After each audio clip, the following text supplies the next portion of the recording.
पहले अपने शिव गुरु के चरणों में प्रणाम करती हूँ, माता पार्वती के चरणों में प्रणाम करती हूँ, गणेश जी के चरणों में प्रणाम करती हूँ, लीलम दीदी हरेंद्र भैया के चरणों में प्रणाम करती हूँ, सभी गुरु भाई गुरु बहन के चरणों में प्रणाम करती हूँ। मेरा प्रणाम स्वीकार कीजिए। गुरु भाई गुरु बहना, एक चर्चा सुनाने जा रही हूँ, कृपा करके चर्चा ध्यान से सुनिएगा। ध्यान से सुनने से ज्ञान मिलता है, आधी अधूरी चर्चा नहीं सुनना चाहिए, शिव गुरु का अपमान होता है। पूरा चर्चा सुनने से ज्ञान मिलता है, रहस्य का पता चलता है। एक गांव में एक लाला रहते थे। जो लाला की बीवी थी वो महादेव का शिष्या थी, और लाला जी के दो बेटे थे। लाला जी और मियाँ बीवी, जो भी लाला थे और उनका बीवी थी, कभी उनमें दोनों में लड़ाई नहीं होता था। यानी बहुत गहरा और अच्छा रिश्ता था दोनों जने का, मियाँ बीवी के बीच में। क्योंकि वो महादेव के भक्त थी, महादेव के शिष्या थी, पूजा पाठ करती थी, दया मांगती थी, चर्चा भजन में जाती थी। तो उनका घर परिवार बहुत सुखी था, बहुत अच्छे से चल रहा था। उसके बाद कुछ ही दिन के बाद उनके दो बच्चे हो गए। दो बच्चे भी जब छोटे थे तो बच्चों में भी बहुत प्यार था, बहुत मोहब्बत था, बहुत विश्वास था। कभी एक दूसरे से बच्चे लड़ाई नहीं करते थे, एक दूसरे से मिल के, चाहे खाना हो चाहे खिलौना हो, मिलजुल के खेलते थे, खाते थे। धीरे धीरे करके वो जब बच्चे बड़े हो गए तो भी उन दोनों का प्यार बच्चों का कम नहीं हुआ आपस का। कभी भी एक दूसरे से नहीं लड़ते थे। और लाला की बीवी भी ऐसे ही थे। इनके घर में लाला की कभी लड़ाई नहीं होती थी आपस में, कभी तू मैं नहीं होता था। गांव वाले उनके लाला के घर के बखान करते थे कि सभी के घर में बाल बच्चे हैं, सभी के घर में मियाँ बीवी हैं, लेकिन लड़ाई कुछ न कुछ बात लेके थोड़ा बहुत मतभेद हो ही जाता है। लेकिन लाला के घर में देखो, कभी भी न मियाँ बीवी में आज तक लड़ाई हुआ कोई सुना, न बच्चे दोनों जवान हो गए उनमें भी कभी हुआ लड़ाई झगड़ा। उसके बाद लाला जी जो थे अपने दोनों बेटों की शादी कर दी। दोनों बेटे की शादी करी, दोनों बहुएं दो घर से आई। तो वो कहते हैं ना, जब घर में बुद्धि ज्ञान शिक्षा और विचार अच्छा होगा तो जो बहुएं आती हैं तो वो भी सोचती हैं कि अगर परिवार में सब कुछ अच्छा है, बात विचार अच्छा है, तो हम क्यों नहीं अच्छा रहे, हम क्यों बुरा बन जा। तो बहुएं जो आई थी वो भी दोनों बहुत समझदार आ गई, उनके लाला के बहू। वो भी जब आई तो एक दूसरे से बहुत मिल मिला के रहती थी, न कभी झगड़ा न टंटा। बड़ी वाली झाड़ू लगाती थी, छोटी वाली बर्तन मांज लेती थी। तो कोई कपड़ा धोए तो कोई खाना बना ले, कोई झाड़ू पोछा कर ले। ऐसे करके उनके घर में बहुत मिल मिलाप के दोनों बहुए भी, दोनों बेटे भी और लाला मियाँ बीवी दोनों, यानी 6 आदमी बहुत प्यार से रहते थे घर में। फिर भी गांव वाले यही सोचते थे कि काहे लाला के घर में, चलो बच्चे थे तो नहीं लड़ाई हुआ, मियाँ बीवी में नहीं हुआ, लेकिन अब दो बहुएं दो घर से आ रही है फिर भी लड़ाई झगड़ा नहीं हो रहा, क्या बात है। उसी में कोई कहती थी लेडीज कि अरे जो ललायन है वो महादेव का शिष्या है, चर्चा भजन में जाती हैं, उनको बहुत बुद्धि ज्ञान है उनके पास, और वही बुद्धि ज्ञान से अपने बच्चों के भी अच्छे राह दिखाती हैं, अच्छा मार्ग दिखाती हैं। वही में 4 औरत रहती, 4 किस्म की बातें होता। कोई कहती थी नहीं, अरे देखना एक न एक दिन लड़ाई तो होगा ही, कब तक ये लोग मिल मिला के रहेंगे। तो ये बातें जब लेडीसे कर रही थी पड़ोस के, तो में एक बुढ़िया आई जो कुटनी बुढ़िया थी, उसका नाम कुटनी बुढ़िया था। वो बुढ़िया बोली कि मैं चाहूं तो 1 मिनट में लाला के घर में लड़ाई करा सकती हूँ बहुओं में। सब पड़ोसी ने औरत बोलने लगी पड़ोस के, अरे तुम कुछ नहीं कर सकती, लाला के घर में इतना बात विचार अच्छा है, इतना व्यवहार और उनका अच्छा है, उनके घर में कभी लड़ाई हो ही नहीं सकता, क्योंकि वो लोगों के महादेव पर पूरा भरोसा है, हमारे घर में सुख शांति हमेशा बना रहेगा, इसलिए उनके घर में लड़ाई झगड़ा नहीं होता है। कुटनी बुढ़िया बोली कि शर्त लगा लो, अगर मैं चाहूं तो 1 मिनट में लड़ाई लगा दूंगी दोनों देवरान जेठान के बीच में, लाला के बहुओं के। शर्त लगा रही हो? अब औरतें बोली कि हाँ ठीक है, शर्त लगा दिए। पैसे का शर्त लग गया। और कुटनी बुढ़िया ने ठान ली कि मंथरा का काम करेगी अब। लाला के घर में लड़ाई लगवाएगी बहुओं में। लाला की बीबी एक दिन सुबह उठ के मंदिर चली गई, लाला जी दुकान पे चले गए, दोनों बेटे काम पर चले गए और बची दोनों बहुएं। जो बड़ी वाली थी वो घर लिप रही थी, छोटी वाली बर्तन धो रही थी। इतने में कुटनी बुढ़िया उनके लाला के घर पहुंच गई। देखी घर में कोई नहीं है, सोची अब इसी का फायदा उठाना चाहिए। अब जब कुटनी बुढ़िया गई तो छोटी वाली जहां बर्तन धो रही थी, छोटी वाली के पास जाकर बैठ गई। अब बोली, अब लगी समाचार हाल चाल पूछने, बहू तुम कैसी हो, क्या कर रही हो, अरे कुछ तो बात बनाने के चाहिए। अब वो बोली बहू छोटी वाली लाला के कि अरे अम्मा मैं ठीक हूँ और सब कोई ठीक है, घर में कोई दिक्कत नहीं है, सब अपना कर रहा खा रहा है। कुटनी बुढ़िया बोली कि नहीं, तुम्हारे घर में सब ठीक नहीं है। वो बोली क्यों, छोटी वाली बहू लाला बोली क्यों, बोली ऐसे ही मैं बोल रही हूँ, सब कुछ मुझे ठीक नजर नहीं आ रहा। तो छोटी वाली जो बहू लाला थी बोली नहीं अम्मा सब कुछ ठीक है, आप ना गलत फहमी मत डालो मेरे दिमाग में, सब कुछ ठीक है। अब कुटनी बुढ़िया जो सोची कि ये तो बात में लग रहा है आएगी नहीं मेरे बातों में, अब मैं कैसे इसके घर में लड़ाई लगवाऊं। तो वो क्या करी, अब वो बर्तन मांजने में लगी है छोटी वाली बहू लाला के। अब वो ध्यान दे नहीं रही कुटनी बुढ़िया पर, क्योंकि उसको अपने काम देखना है, काम करना है। कुटनी बुढ़िया झूठो उसके काने में मुंह चला रही है, कान के लगे मुंह लग ऐसे चला रही है। अब जो जेठान उसकी थी लाला की बड़ी बहू, वो देखी, अब वो सोची कि लग रहा है ये कुटनी बुढ़िया मेरी शिकायत मेरी देवरानी से कर रही है। और वो तो झूठो मुंह चढ़ाती थी और हाथों से इशारा करती थी ऐसे ऐसे चमका के, कि समझ में ये आ रहा था उसको कि मेरे कह रही है तुम्हारी जेठान बहुत बुरी है। इस हिसाब से वो हाथ चमकाती थी और वो मुंह में वैसे ऐसे अपने आप भुनभुनाती थी, कुछ कहती नहीं थी, ऐसे ही मुंह डोलाती थी। अब उसको लगा कुटनी बुढ़िया मेरी देवरानी से मेरी शिकायत कर रही है। अब वो सोची कि रहने तो घर थोड़ा बाद में बाकी है लिप लूंगी, मैं जाके देखूं कि दोनों क्या बतिया रही हैं। अब जब वो आई, जब वो कुटनी बुढ़िया देखी कि लाला की बड़ी बहू आ रही है अपनी देवरानी के पास, वो कुटनी बुढ़िया उठ के भाग चली।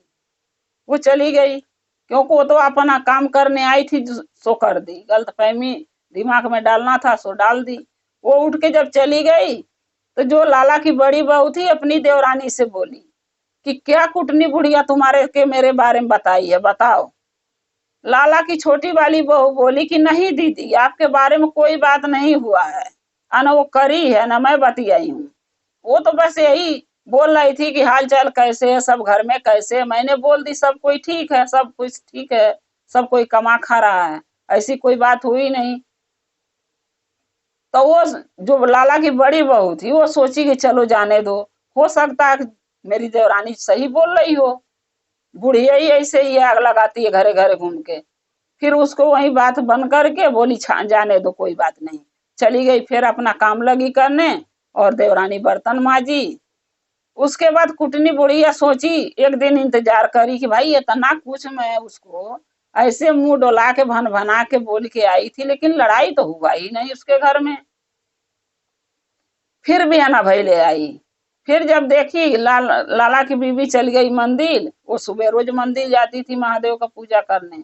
देखी वो मंदिर चली गई, लाला जी दुकान पर चले गए, दोनों बच्चे भी काम पर चले गए। फिर उनके घर में लाला के घुस गई कुटनी बुढ़िया।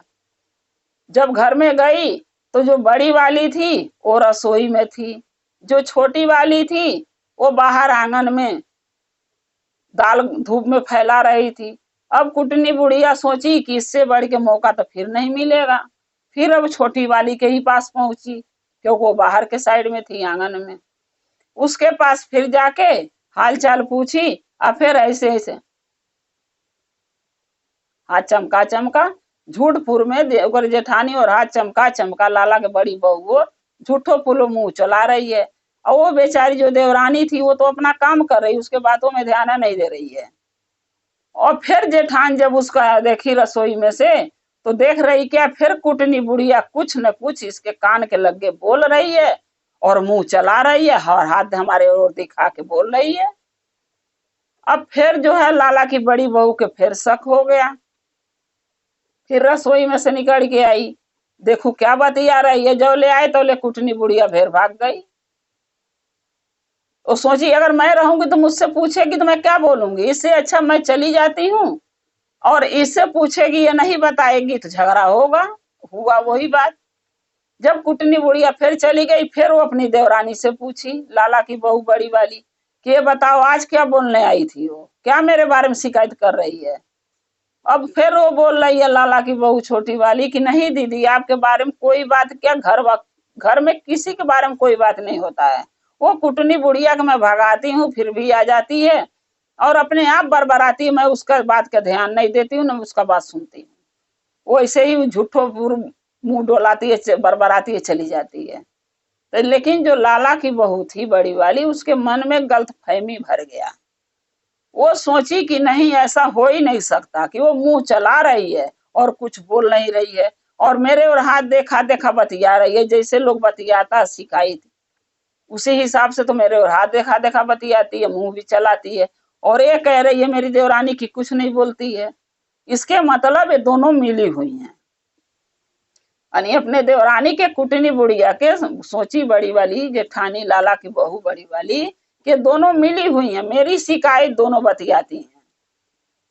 अब जब इतना बात वो सोच के बस घर में हो गया, दोनों में तू मैं देवरानी जेठानी में। अब लाला और लाला की बीवी बहुत परेशान हुए कि आज तक हमारे घर में कभी लड़ाई झगड़ा नहीं हुआ, लेकिन इतना दिन ये लोग के भी आया होगा 2-3 साल, कभी नहीं लड़ी, आज कैसे हो गया लड़ाई। अब घर में पूछे, छोटी वाली से लाला की बीवी पूछा तो वो कहे बड़ी वाली दीदी से पूछिए, दीदी ने झूठ लड़ाई कर रही है। बड़ी वाली से पूछने तो कहे देवरानी से पूछिए। यानी दोनों कोई बताई नहीं किस बात पर ये दोनों तकरार करती हैं, किस बात पर मतभेद है, दोनों में किस बात पर लड़ती हैं। जब कुटनी बुढ़िया जान गई कि हाँ इनके घर में अब लड़ाई चालू हो गई है लाला के, तब कुटनी बुढ़िया फिर औरत सब जो औरत मोहल्ला की थी बिटोरी और बिटोर के बोली अब मेरा इनाम चाहिए मुझे, लाला के घर में मैं लड़ाई लगा दी। तब जो लेडीसे थी बोली कुटनी बुढ़िया देखो, तुम शर्त लगाई कि लड़ाई लगवा दूंगी तो मुझे इनाम चाहिए, नहीं पैसे की शर्त लगाई। हम लोग पैसे देने के तैयार हैं, लेकिन इतना अच्छा लाला का परिवार, इतना अच्छा खानदान, क्यों लड़ाई लगवाई हो, क्यों उनके घर में झगड़ा रोज हो रहा है? जिस घर का लोग नाव लेते थे उस घर पर लोग थू थू कर रहे हैं, क्यों ऐसा तुम करी हो? तुम पैसे ले लो और जो भी तुम झूठ पर लड़ाई लगाई हो जाके उनके घर में बोल दो कि सारा ये हाथ करामाती तुम्हारा है। नहीं करोगी ऐसा? कुटनी बुढ़िया के सब मोहल्ले का औरत बोली कि नहीं ऐसा करोगी तो महादेव तुम्हें बहुत बड़ा सजाई देंगे इसका। क्योंकि वो लोग महादेव का शिष्य और शिष्या, पूरा उनके खानदान महादेव को भक्ति करता है। और महादेव उन किसी के घर में, जिसके घर में वास करते हैं, जिसके दिल में वास करते हैं, उनके घर में कभी मतभेद नहीं होता, लड़ाई झगड़ा। तुम ये काम करी हो तो तुम बहुत बड़ा पाप करी हो। अगर जाके सही सारे बातें सच नहीं बताओगी लाला से और उनके घर में का लड़ाई खत्म नहीं करोगी, तुम्हारे साथ महादेव बहुत बुरा करेंगे। इतना बात जब वो कुटनी बुढ़िया सुनी तो सोचने लगी कि भाई इस उम्र में अगर हम सच में किसी के घर में बुरा बात बोल दिए हैं, बुरा कर कह के लड़ाई करा दिए हैं, गलत सोच डाल दिए हैं, तो सच बात ये बुढ़ापे में हमारा न पता महादेव क्या सजाई मुझे देंगे। तब कुटनी बुढ़िया लाला के घर गई और जाके बोली कि लाला जी मैं हाथ जोड़ के माफी मांगती हूँ, बहुत बड़ी गलती हो गई हमसे। लाला बोले क्या हुआ?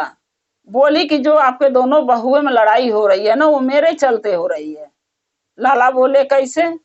बोले कि लाला जी हम कुछ पैसे के लालच में पड़ोस के औरतों से शर्त लगा दी। लोग बखान आपके घर का बतिया रही थी कि लाला घर में कभी लड़ाई नहीं होती है, न लाला के मियाँ बीबी में कभी हुआ, न दोनों बेटों में हुआ, न बहुओं में जब से आई है हो रहा है। लाला के घर इतना बढ़िया घर किसी का नहीं है गांव में। और ये बात मुझे अच्छा नहीं लगा तो मैंने वो औरतों से शर्त लगाई कि शर्त लगा लो पैसे के कि हम लाला घर में लड़ाई लगवा दूंगी। अब वो शर्त जीतने के लिए मैं आपके छोटी वाली बहू के लगे आती थी जब कोई घर में नहीं रहता था तो, और उसके कान में झूठो मुंह में डोलाती थी और झूठो हाथ चमका चमका के बहू बड़े वाली बहू की तरफ इशारा करती थी। ऐसे कर करके 2 दिन करी, आपके बड़ी वाली बहू छोटी वाली पर शक कर ली और लड़ाई होने लगा कि मुझे माफ कर दीजिए, आगे से ऐसे गलती मैं नहीं करूंगी। लाला ने बोले जाओ तुम्हें मैं माफ किया, लेकिन एक बात ध्यान रखो कि कभी भले घर में बुराई के परछाई मत डाला करो। तुम किसी के भला घर है, भरे पूरे घर है, भला पूरा परिवार है, उसके घर में तुम जाके शिकायत करोगी, चुगली लगाओगी, तो ये बताओ उसके घर का नाश हो जाएगा तो तुम्हें पाप कितना बड़ा लगेगा, ये नहीं सोच रही हो। कुटनी बुढ़िया माफी मांगी, लाला जी से बोली लाला जी आगे से ऐसा नहीं करूंगी। अब महादेव से भी मैं क्षमा मांगती हूँ कि अगर हम भी महादेव का शिष्या होते, मुझे बुद्धि ज्ञान मिला होता तो मैं ये काम नहीं करती। लाला जी बोले, लाला की बीवी बोली कि अभी भी कुछ नहीं बिगड़ा है, आप महादेव के शरण में आ सकती हो, महादेव से दया मांगो, अपने गलती के क्षमा मांगो, महादेव जरूर क्षमा करेंगे। कुटनी बुढ़िया को अक्ल आ गई, समझ आ गई। लाला के घर में जो भी मतभेद करी थी, लड़ाई झगड़ा हो रहा था, वो सब खत्म हो गया। सब लाला के परिवार एक हो गया, मिल मिला के रहने लगे, दोनों देवरान जेठानी भी। और कुटनी बुढ़िया के बात समझ में आई, महादेव से माफी मांगी, उनकी शिष्या बनी, उनका चर्चा भजन करने लगी, उनसे दया मांगने लगी, महादेव उसको माफ कर दिए। गुरु भाई गुरु बहना, अगर ऐसा आप लोग के घर में हो रहा है, चाहे किसी के घर में हो रहा है, किसी के कारण से लड़ाई हो रही है, कलेश हो रहा है, तो इस बात को समझिए और सुनिए और जानिए कि किसी के लड़ाई झगड़ा, अच्छा किसी के लगाने से घर में लड़ाई नहीं करना चाहिए, किसी के बातों में नहीं आना चाहिए। अपना परिवार, अपना घर सही रखना, सुखी रखना हमारे हाथ में है। और महादेव से दया मांगते रहिए, चर्चा भजन करिए, कथा पूजा कीजिए महादेव के। महादेव किसी के साथ गलत नहीं होने देंगे, महादेव हम लोग के साथ हैं, आप लोग के साथ हैं। इस कथा से आप समझने की कोशिश कीजिएगा कि इस कथा से क्या ज्ञान मिला है। हर हर महादेव, घर घर महादेव। महादेव का कृपा आप लोग पर सदा बना रहे, महादेव हमेशा आप लोग के साथ रहें। जय शिव गुरु महादेव।